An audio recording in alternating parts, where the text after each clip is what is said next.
رشتے داروں سے معاملات ہیں، دنیا کے معاملات ہیں، ان سے ہمارا کوئی تعلق، کوئی واسطہ نہیں ہے. بس نماز پڑھ لی، بھوکا پیاسا رہ لیا، روزے میں یہی نیکی ہے.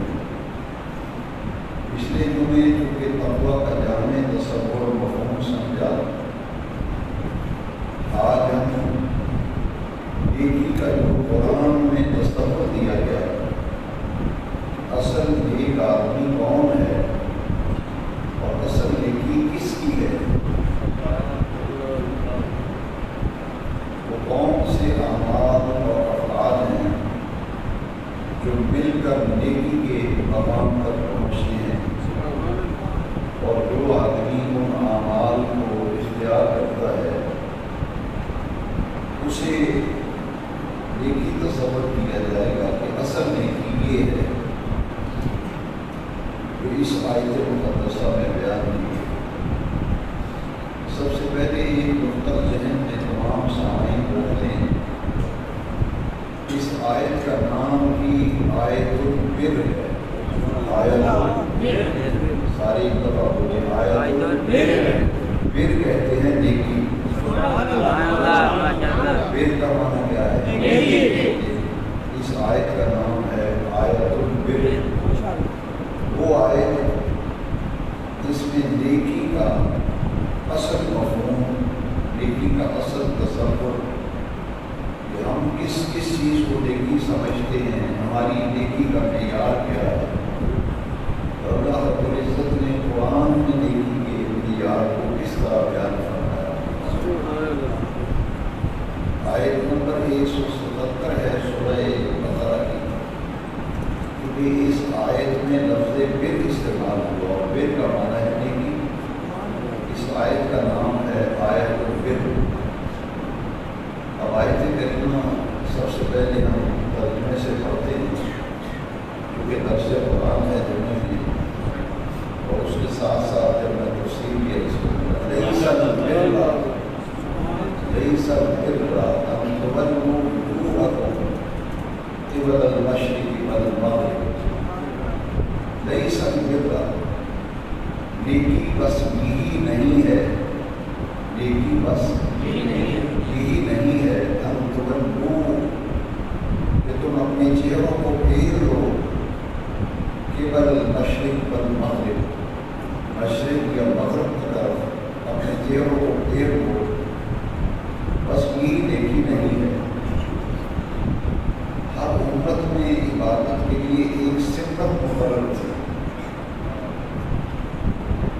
نبی کریم صلی اللہ تعالیٰ علیہ وسلم نے مکہ مکرمہ سے مدینہ منورہ جب ہجرت کی، مکہ مکرمہ میں بھی اور ہجرت مدینہ کے بعد مدینہ منورہ میں بھی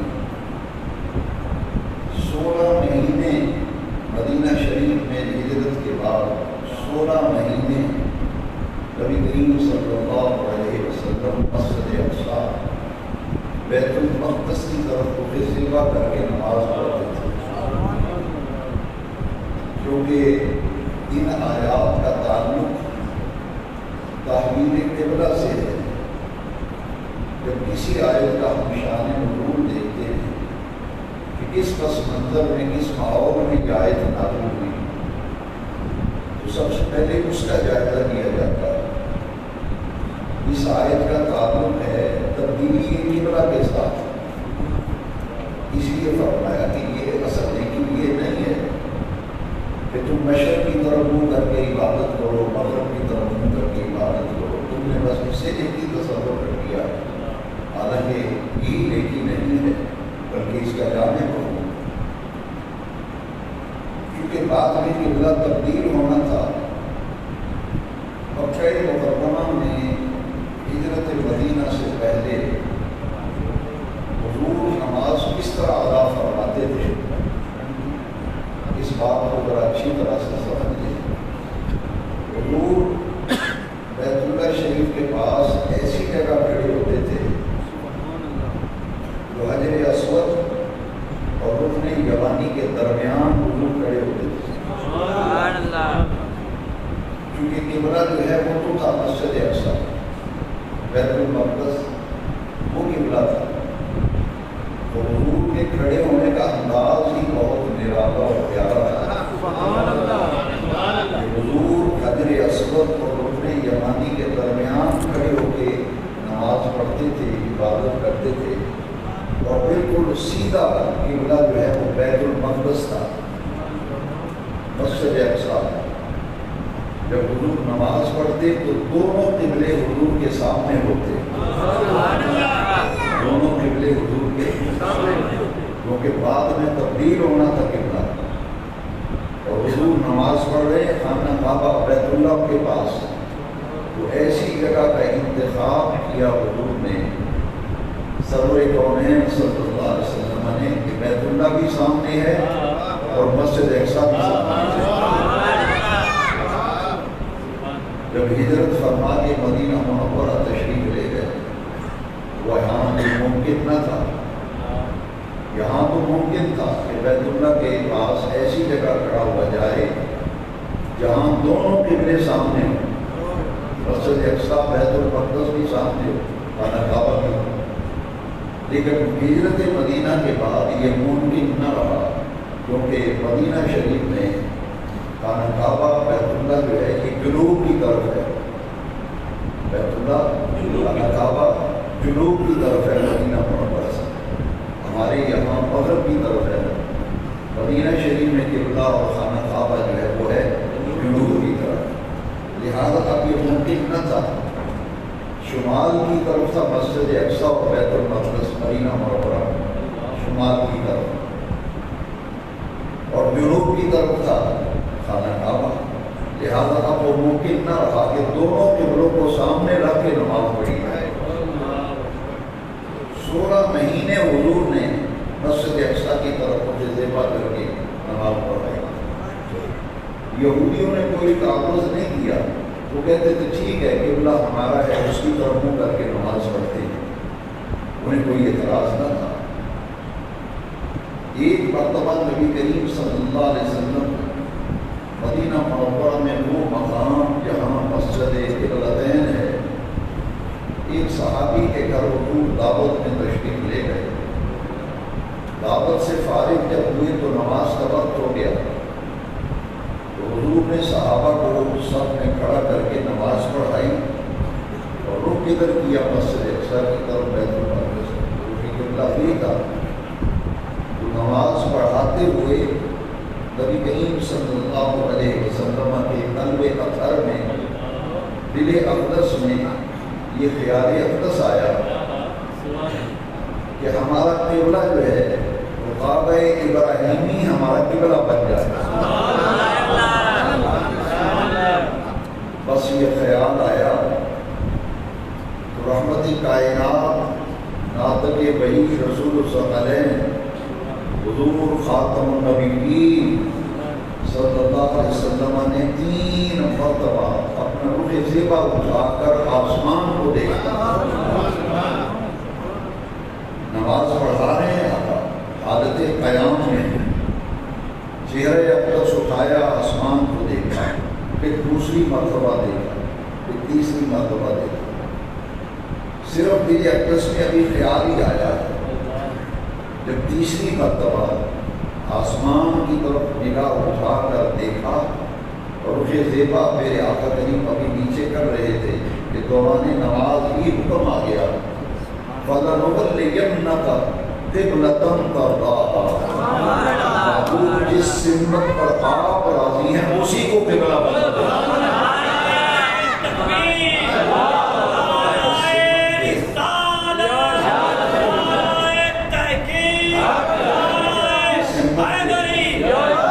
جس سمت پہ آپ راضی ہیں اسی کو ہم قبلہ بنا. ویسے قبلے کا معنی ہی سمت ہے. سمت قبلے کا معنی کیا ہے؟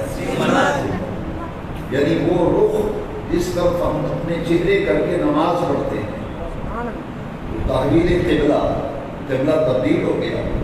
تو دوران نماز ہی رحمت کائنات سرور عالم صلی اللہ علیہ وسلم نے اپنا رخ اقدس مسجد اقصی سے خانہ کعبہ کی طرف کر لیا.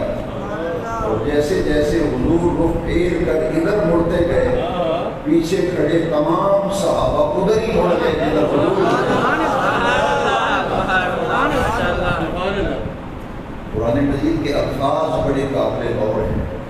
فَلَنُوَلِّيَنَّكَ قِبْلَةً تَرْضَاهَا، پیارے محبوب جس قبلے پہ جس سمت پہ آپ راضی ہیں اپنا رخ ادھر ہی پھیر لیجیے، ادھر ہی رخ پھیر لیجیے۔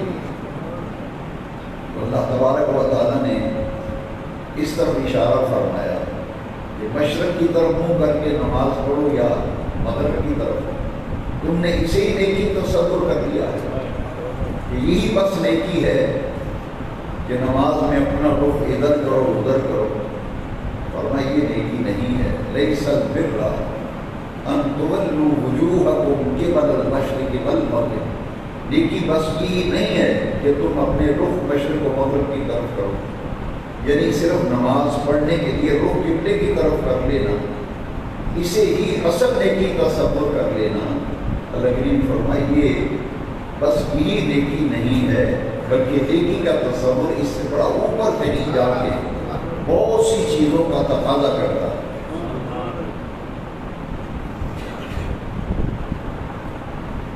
اب اصل نیکی کیا ہے؟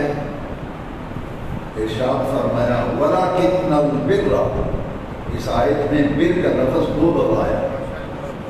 بر کا معنی ہے نیکی، نیکی یہی نہیں ہے رخ ادھر کر کے ادھر کر کے تم نمازیں پڑھو، وَلَٰكِنَّ الْبِرَّ، لیکن اصل نیکی یہ ہے اور نیکی کا کمال یہ ہے وَلَٰكِنَّ الْبِرَّ، اصل نیکی تو اس شخص کی ہے، کیونکہ آگے لفظ من کا آتا ہے وَلَٰكِنَّ الْبِرَّ مَنْ آمَنَ بِاللَّهِ، اصل نیکی تو اس شخص کی ہے من آمن باللہ، جو ایمان لایا اللہ پر، من آمن باللہ، جو ایمان لایا، والیوم الآخر، اور ایمان لایا قیامت کے دن پر، والملائکہ، اور ایمان لایا فرشتوں پر، والکتاب، اور آسمانی کتابوں پر، والنبیین، اور تمام انبیاء پر ایمان لائے۔ فرمایا اصل نیکی یہ ہے، اس شخص کی اصل نیکی اس شخص کی ہے، نیکی کا کمال اسے حاصل ہے۔ پہلی چیز بیان فرمائی من آمن باللہ والیوم الآخر والملائکہ والکتاب والنبیین، اللہ پر ایمان لائے، آخرت کے دن پر قیامت کے برحق ہونے پر ایمان لائے، ملائکہ پر ایمان لائے، آسمانی کتابوں کے منزل من اللہ ہونے پر ایمان لائے، اور تمام انبیاء کرام پر ایمان لائے۔ پہلا ایمان کا ذکر کیا گیا، اور اس کے بعد ان چاروں چیزوں کا تعلق جو ہے وہ عقیدے کے ساتھ ہے۔ اسلام کی پوری عمارت، اس کو آپ غور سے اگر دیکھیں قرآن و حدیث کے گہرے مطالعے کے بعد، کیونکہ اسلام مکمل ضابطہ حیات ہے، مکمل دستور زندگی ہے، تو اسلام کی ساری تعلیمات 4 باتوں کے عنوان کے تحت قائم کی گئی۔ پہلا ابھی آپ نے سنا، اس کا تعلق ہے عقیدے کے ساتھ، اس کا تعلق ہے عقیدے کے ساتھ، عقائد پہلا عنوان ہے، اس کے بعد ہے عبادات، اس کے بعد ہے عبادات، عبادات کے بعد ہے معاملات، معاملات کا معنی ہے ایک دوسرے سے تعلق، 3 چیزیں ہوگی، اور چوتھا عنوان ہے اخلاقیات، اخلاقیات، ایک دوسرے سے رویہ۔ ان 4 عنوانات کے تحت اسلام کی ساری تعلیم جو ہے ان 4 عنوانات کے تحت قائم ہے۔ اس میں پہلی چیز عقائد کے اعتبار سے آپ نے سن لی، اللہ پر ایمان، قیامت پر ایمان، کتابوں پر ایمان، ملائکہ پر ایمان۔ اس کے بعد اللہ تبارک و تعالیٰ نے عقائد کے بعد معاملات کا ذکر کیا. اصل نیکی بیان کی جا رہی ہے کہ نیکی اصل میں کیا ہے، نیکی کا اصل قرآنی تصور کیا ہے، نیکی کا اصل دینی تصور کیا ہے. بڑے غور سے سنیے ترتیب. ان چیزوں پر ایمان لانے کے بعد کس چیز کا ذکر کیا گیا؟ وَآتَ الْمَالَ عَلَىٰ حُبِّهِ ذَوِي الْقُرْبَىٰ وَالْيَتَامَىٰ وَالْمَسَاكِينِ وَابْنَ السَّبِيلِ وَالسَّائِلِينَ وَفِي الرِّقَابِ. ان چیزوں کو ہم نے اپنے ذہنوں سے ہٹا دیا. ہم نے کہا بس روزہ رکھو، بھوکے پیاسے رہو، مسجد میں جا کے نماز پڑھو، باقی معاملات کا دین سے کوئی تعلق نہیں، کوئی لین دین نہیں. جہاں سے ساری خرابیاں جنم لی. اللہ تبارک و تعالیٰ نے ایمان لانے کے بعد سب سے پہلے اس چیز کا ذکر کیا، اس کا تعلق معاملات کے ساتھ ہے. اور میں اصل نیکی تو اس کی ہے، اصل نیکی تو اس کی ہے آت المال علی حبہ، جو اللہ کی محبت میں مال خرچ کرتا ہے. اللہ کی محبت میں کن پر؟ پہلا نمبر رشتہ داروں پر. آپ کراچی زکوٰۃ بھیج رہے ہیں، آپ لاہور زکوٰۃ بھیج رہے ہیں، راولپنڈی زکوٰۃ بھیج رہے ہیں، سگا بھائی اس کے گھر کھانے کے لیے کچھ نہیں، پڑوسی آپ کا بھوکا مر رہا ہے. آپ کہتے ہیں میں نے ہاسپٹل والوں کو لاہور زکوٰۃ بھیج دی، میں نے فلاں کو بھیج دی. ترتیب دیکھیے بے نیاز رب نے نیکی کی اصل بیان کی جا رہی ہے. وَلَٰكِنَّ الْبِرَّ، اصل نیکی تو اس شخص کی ہے جو ایمان لانے کے بعد آتَ الْمَالَ عَلَىٰ حُبِّهِ، وہ مال جو بڑا پسندیدہ ہے، وہ مال جسے گن گن کر سنبھال کے رکھتا ہے، اس مال کو وہ خرچ کرتا ہے عَلَىٰ حُبِّهِ، اللہ کی محبت میں، ذوی القربیٰ، رشتہ داروں پر. اس سے معلوم یہ ہوا کہ جب زکوٰۃ دی جائے، صدقہ و خیرات دیا جائے، تو سب سے پہلے دین کی تعلیم یہ ہے کہ قریبی رشتہ داروں کو دیکھا جائے. ان میں سے جو ضرورت مند ہے، ان میں سے جو حاجت مند ہے، اس کی ضرورت و حاجت کو پورا کیا ہے. رشتہ داروں کی بات کیا؟ وَآتَ الْمَالَ عَلَىٰ حُبِّهِ ذَوِي الْقُرْبَىٰ وَالْيَتَامَىٰ وَالْمَسَاكِينِ وَابْنَ السَّبِيلِ وَالسَّائِلِينَ وَفِي الرِّقَابِ. رشتہ داروں کے بعد یتیموں کا نمبر ہے. اور یتیم نابالغ بچے کو کہتے ہیں. جو بالغ ہو اس کے والدین فوت ہو جائیں، لفظ یتیم کا شرعی طور پر اطلاق اس پہ نہیں. جو نابالغ ہے، بے سہارا ہے، اس کو کوئی سہارا نہیں ہے، اصل یتیم تو ہو. اس لیے فرمایا رشتہ داروں کے بعد پھر نمبر آتا ہے یتیموں کا، وہ نابالغ جن کے باپ کا سایہ سر سے اٹھ جائے. رشتہ دار تو تماشا دیکھتے ہیں کہ اب ان کا باپ فوت ہو گیا ہے، اب پتہ چلے گا کہ کیسے زندگی چلاتے ہیں، کیسے ان کا نظام چلتا ہے. مجھے ایک دوست نے بتایا کہ اس کا والد فوت ہوا، وہ چھوٹا سا تھا، چھٹی جماعت میں پڑھتا تھا. اس نے خود مجھے پی ایچ ڈی کی ہوئی ہے، بڑا افسر ہے، آج کل آفیسر ہے.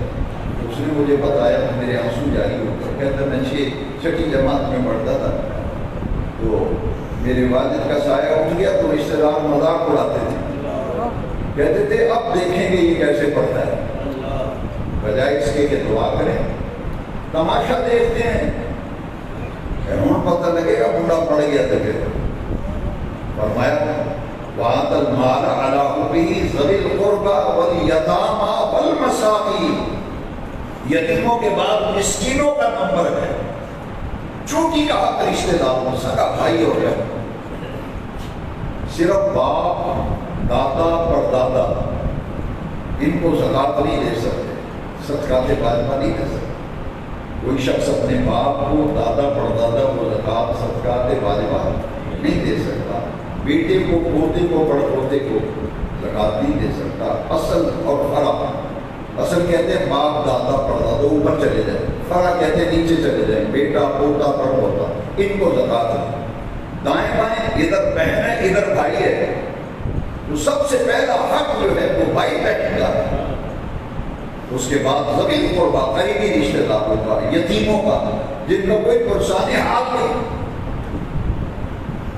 جن کے سر پہ کوئی ہاتھ رکھنے والا نہیں، ان یتیموں کو ڈھونڈ ڈھونڈ کر ان کی کفالت کرنا۔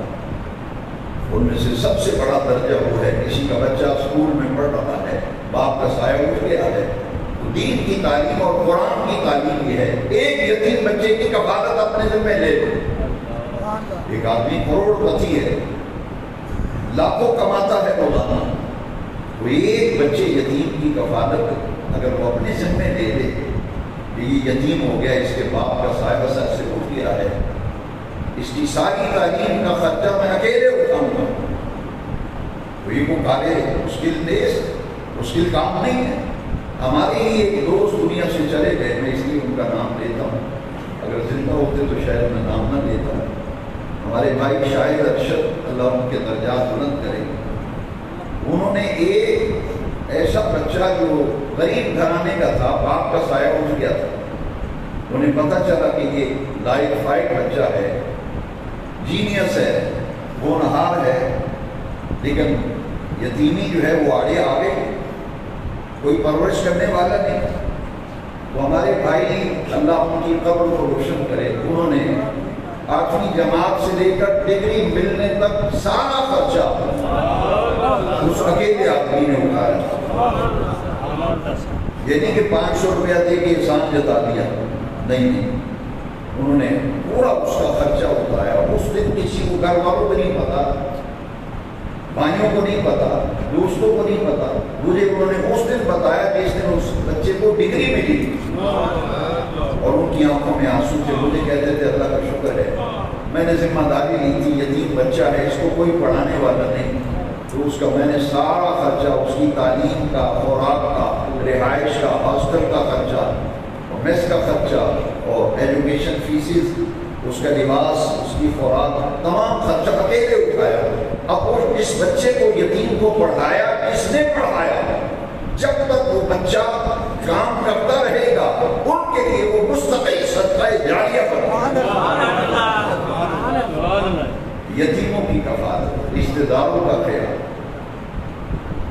اس کے بعد مسکین، وہ لوگ جن کی گزر اوقات مشکل سے ہوتی ہے ان کو تلاش کرنا چاہیے۔ ایک ہے پیشہ ور مانگت، جن کا کام مانگنا ہے، ایک وہ لوگ ہیں جو کسی کے سامنے درد دل نہیں رکھتے، دیکھے تو استری کپڑے کیے ہوئے ہیں، مایا بھی لگی ہوئی ہے، بن ٹھمک کے رہتے ہیں، کیوں؟ معاشرے میں رہنے کے لیے، وہ اپنی عزت و وقار کے لیے انہیں کرنا پڑتا ہے، لیکن اندر سے معاملہ دیکھا تو ان کے گھر میں ایک وقت کھانا پکتا ہے، دوسرے وقت کا کھانا بھی نہیں۔ تو دین یہ کہتا ہے کہ اللہ کی محبت میں مال خرچ کرنا، اصل نیکی کا مفہوم بیان کیا جا رہا ہے سورہ بقرہ کی آیت نمبر 177 آیت البر میں، کہ مال خرچ کرو، ہم نے تمہیں دیا ہے، ہمارا دیا ہوا مال، یہ یتیموں پہ خرچ کرو، مسکینوں پہ خرچ کرو، وابن السبیل، مسافر پہ خرچ کرو۔ ایک مسافر ہے، خود تو وہ مالدار ہے، لیکن سفر کی حالت میں کوئی ایسا حادثہ پیش آ گیا کہ اس کے پاس پیسے نہیں ہے گھر پہنچنے کے لیے، تو مسافر پر بھی زکوٰۃ خرچ کی جاتی ہے، اگرچہ وہ مالدار ہے لیکن اس وقت ضرورت مند ہے، لہذا اس فہرست میں مسافروں کو شامل کیا گیا۔ وابن السبیل، اس کے بعد ہے والسائلین، اور وہ جو تمہارے دروازے پر چوری پیدا کر کے آ جائے، سائل بن کے آ جائے، کچھ مانگنے کے لیے آ جائے، تو دین یہ کہتا ہے اس کو خالی نہ لوٹاؤ، کم یا زیادہ جتنی تمہیں استعداد اور استطاعت ہے، دروازے پر آنے والے کو کسی نہ کسی درجے میں اس کی کوئی نہ کوئی تو مدد و ہیلپ کرو۔ لہذا سائلین جو دروازے پہ آئیں اور کہیں بھائی میری مدد کرو، آپ کا کوئی دوست آ گیا، کوئی تعلقات آ گیا، مجھے ضرورت پڑ گئی ہے، میری مدد کرو، ہیلپ کرو، تو شریعت یہ کہتی ہے، دین یہ کہتا ہے، قرآن کی یہ تعلیم ہے، اگر آپ اس کی مشکل دور کر سکتے ہیں تو ضرور کریں، اس کی حاجت پوری کر سکتے ہیں تو ضرور پوری کریں، کیونکہ پیارے نبی کریم سرور عالم علیہ السلام نے فرمایا جو کسی مسلمان بھائی کی ضرورت کو پورا کرتا ہے اللہ تبارک و تعالیٰ اس کی ضرورتوں کو پورا کرتا ہے۔ سبحان اللہ۔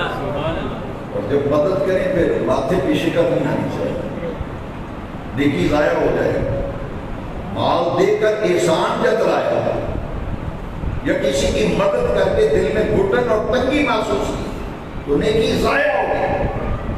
نہ احسان جتلانا ہے، نہ طبیعت و مزاج میں کوئی تنگی گھٹن محسوس کرنی ہے، کوئی پابندی تو نہیں۔ دین یہ کہتا ہے کہ اللہ کا دیا ہوا ہے تمہارے پاس تو اس میں سے دے دو، جو بھی سائل آیا ہے خالی نہ لوٹاؤ، کچھ نہ کچھ دے کر بھیجو۔ والسائلین وفی الرقاب، اور غلام آزاد کرانے میں۔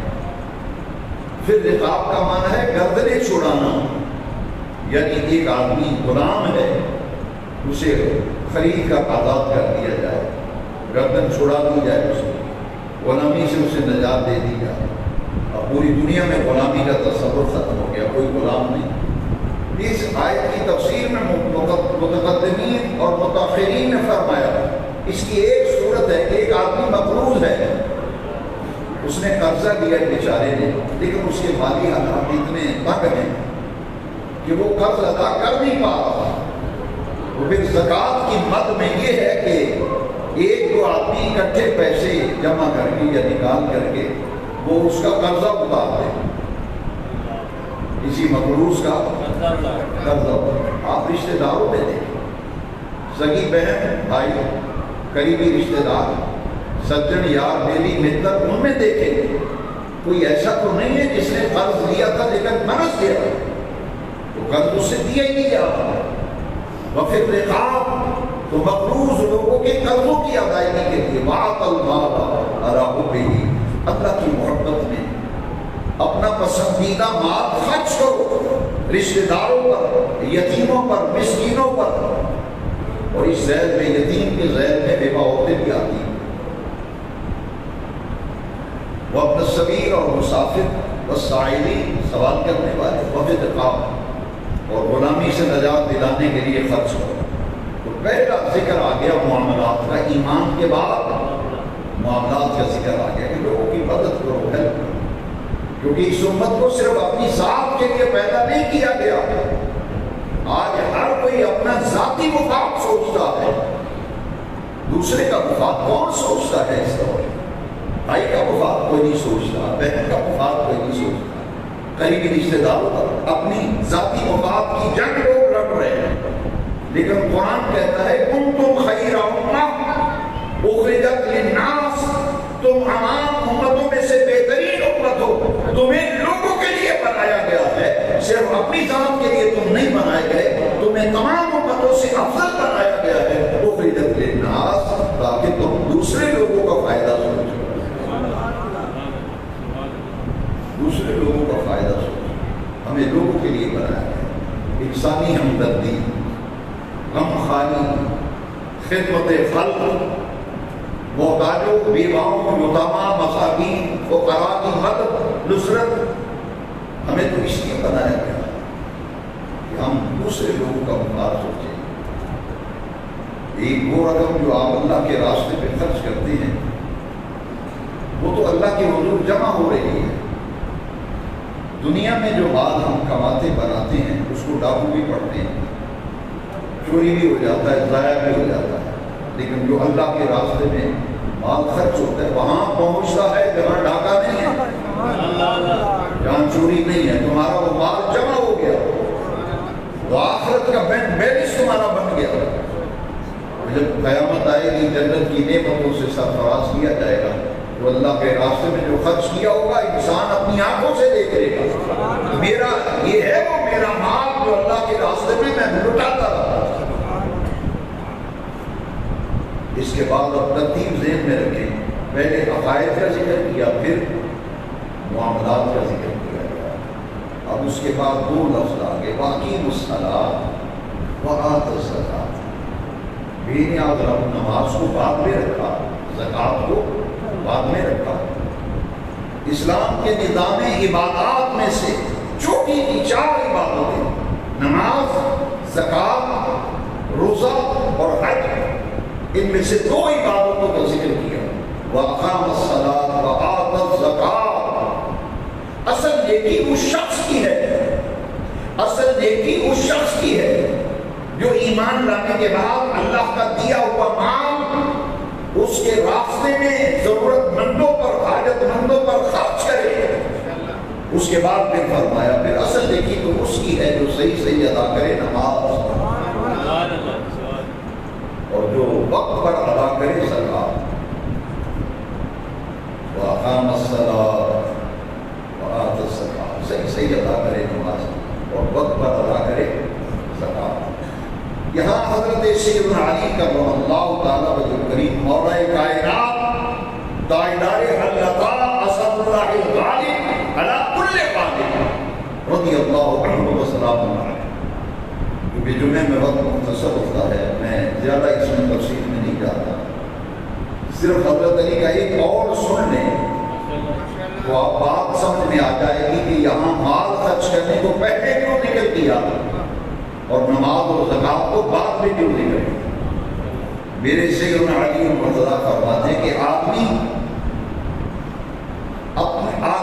عبادت سے نہیں پہچانا جاتا ہے، وہ معاملات سے پہچانا جاتا ہے۔ عبادات بندے کی پہچان نہیں ہے، وہ تو کرنی ہے، فرض ہے، معلوم ہے، نماز فرض ہے، زکوٰۃ فرض ہے، یہ ہماری پہچان نہیں۔ مولا علی فرماتے پہچان ہے معاملات، کہ تیرا اولاد کے ساتھ، بیوی کے ساتھ، بہن بھائیوں کے ساتھ، رشتہ داروں کے ساتھ، معاشرے میں، گلی محلے میں، شہر علاقے میں تیرا دوسرے لوگوں سے رویہ کیسا ہے، تیرے معاملات لوگوں سے کیسے ہیں۔ تو سیدنا علی فرماتے ہیں آدمی عبادت سے نہیں پہچانا جاتا، وہ تو معاملات سے پہچانا جاتا، لہذا معاملات کو پہلے ذکر کیا اور عبادت کو بعد میں ذکر کیا۔ صحیح صحیح ادا کرتے ہیں نماز اور وقت پر دیتے ہیں زکوٰۃ۔ اور پورے درس قرآن میں ایک چھوٹی کی بات ہے، بڑے غور سے سنیں، جس کے لیے میں نے آج اس موضوع کا انتخاب کیا۔ اصل ہے ایمان، اصل ہے ایمان، کیونکہ نیک عمل صرف اس کا قبول ہوتا ہے جس کے پاس ایمان ہے۔ ان الذین آمنوا وعملوا الصالحات، جس نے ایمان لانے کے بعد نیک عمل کیے، من عمل صالحا من ذکر او انثى وهو مؤمن، نیک عمل مرد اور عورت اس کا قبول ہوتا ہے جس کے پاس ایمان ہے۔ تو ایمان بہت بڑی قوت و دولت ہے۔ جب پڑھ لیا لا الہ الا اللہ محمد رسول اللہ، اللہ پر ایمان، قیامت کے دن پر ایمان، ملائکہ پر ایمان، کتابوں پر ایمان، انبیاء پر ایمان، ایمان لائے تو اس کے بعد پھر اللہ کا دیا ہوا مال اس کے راستے پہ خرچ کرنے سے کیا ہوگا؟ ایمان کی سپورٹ ہوگی، ایمان کو تقویت ملے گی، ایمان مستحکم ہوگا۔ اور پھر اس کے بعد نماز اور زکوٰۃ کا ذکر کیا کہ جب آدمی نماز پڑھے گا، زکوٰۃ دے گا، اس کا ایمان جو ہے وہ مضبوط اور مستحکم ہو جائے گا۔ یہ ہمارے ایمان کو جلا بخشنے والی چیز ہے۔ نماز جب پڑھیں گے ایمان مضبوط ہوگا، اللہ پر تیقن بڑا اعلیٰ درجے میں ہوگا، لہذا یہ مدد کرتے ہیں، یہ اٹھاتے ہیں، ایمان کے جو درجات ہیں ان کے اندر بلندیاں آتی ہیں نماز پڑھنے سے، زکوٰۃ کی ادائیگی سے۔ تو نظام عبادات میں سے چھوٹی کی 2 عبادتیں، ایک نماز اور ایک زکوٰۃ۔ اور نماز کے بارے میں فرمایا الصلاۃ عماد الدین، نماز جو ہے وہ تو دین کا ستون ہے، نماز دین کا ستون ہے۔ اور نبی کریم علیہ السلام نے فرمایا قرۃ عینی فی الصلاۃ، میری آنکھوں کی ٹھنڈک نماز میں۔ وہ مسلمان کیسا جو بے نماز ہے۔ میں نے کئی مرتبہ عرض کیا جو نماز نہیں پڑھتا تارک صلاۃ ہے، وہ کسی کام کا نہیں، کسی کام کا نہیں شریعت کی نظر۔ جس گھر میں نماز نہیں، پھر سوچنا ہوگا کہ مسلمان اور مومن کا گھر ایسا نہیں ہوتا کہ جس میں کوئی نماز پڑھنے والا ہی نہ ہو۔ نماز دین کا ستون ہے۔ حضور نے فرمایا سارے فرضوں میں سے، ساری ذمہ داریوں میں سے سب سے بڑی ذمہ داری بندہ مومن پر 5 وقتہ نماز ہے۔ اس کے بعد ہے زکوٰۃ۔ اصل نیکی کیا ہے اس کی تفصیل آ رہی ہے۔ اقیموا الصلاۃ وآتوا الزکاۃ، پھر زکوٰۃ ادا کرتے ہیں۔ اس کے بعد آگے فرمایا والموفون بعہدہم اذا عاہدوا۔ ہم صرف کہتے ہیں نماز پڑھیں، کاروبار میں ڈنڈی ماریں، وعدہ خلافی کریں، جھوٹ بولیں، معاملات بگاڑیں، لوگوں کے جھگڑے کریں، لڑائیاں کریں۔ میرے نبی کریم علیہ السلام کی حدیث آج دل پر لکھ کے لے جاؤ۔ حضور نے فرمایا جو دل کی نرمی سے محروم ہو گیا، جو شخص دل کی نرمی سے، رقت قلبی سے جو محروم ہو گیا، وہ کل خیر سے محروم ہو گیا۔ جھگڑاکو آدمی، جھگڑنے والا، لڑنے والا، سخت طبیعت تو خوب بندہ، حدیث شریف میں آتا ہے اللہ تعالیٰ کو سخت طبیعت تو مزاج اور سخت خوب بندہ اللہ کو پسند نہیں۔ اللہ کو وہ بندہ پسند ہے جو نرم مزاج ہو، جس کے دل میں رقت ہو، جس کے دل میں نرمی ہو۔ اور حضور کا یہ واضح حکم اور ارشاد ہے جو دل کی نرمی سے محروم ہو گیا وہ کل خیر سے محروم ہو گیا۔ روزہ بھی رکھے ہوئے ہیں، جھگڑے بھی کر رہے ہیں، لڑائیاں بھی کر رہے ہیں، ہر غلط کام ہم کر رہے ہیں۔ تو فرمایا لیس البر ان تولوا وجوہکم قبل المشرق والمغرب ولکن البر من آمن باللہ والیوم الآخر والملائکہ والکتاب والنبیین وآتى المال علی حبہ۔ یہ ساری ترتیب بیان کر کے نظام عبادات کے بعد اب آ گیا معاملہ اخلاقیات کا۔ 4 عنوان ہیں، یہ 4تھا عنوان ہے۔ وَالْمُوفُونَ بِعَهْدِهِمْ إِذَا عَاهَدُوا، کہ اصل نیکی اس شخص کی ہے جو کسی سے وعدہ کرتا ہے، کسی سے عہد کرتا ہے، کسی سے پیمان کرتا ہے، وعدہ کرتا ہے، تو وہ اپنے پیمان، عہد اور اس وعدے کو وہ پورا کرتا ہے، پورا کرتا ہے۔ وَالْمُوفُونَ بِعَهْدِهِمْ إِذَا عَاهَدُوا، وہ اسے پورا کرتا ہے اپنے وعدوں کو۔ والصابرین فی البأساء والضراء، یہ اصل آ گیا معاملہ کہ اصل نیکی اس شخص کی ہے، الصابرین، جو صبر کرنے والے ہیں،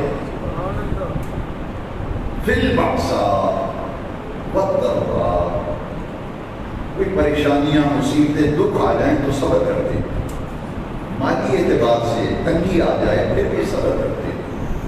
وحین البعث، جنگ کا وقت آ جائے، جیسے جہاد ہے، اسلام کو ذرع علیہ جہاد ہے، والبعث، اور جہاد کے وقت، تنگی کے وقت، مصیبتوں، دکھوں، پریشانیوں کے وقت فرمایا والصابرین فی البأساء والضراء وحین البعث، مشکلات آ جائیں، تکلیفیں آ جائیں، دکھ آ جائیں، مسائل کا سامنا کرنا پڑے، تو اصل نیکی تو اس شخص کی ہے جو اس تنگی میں، اس تکلیف میں، اس مصیبت میں صبر کا دامن تھام دے۔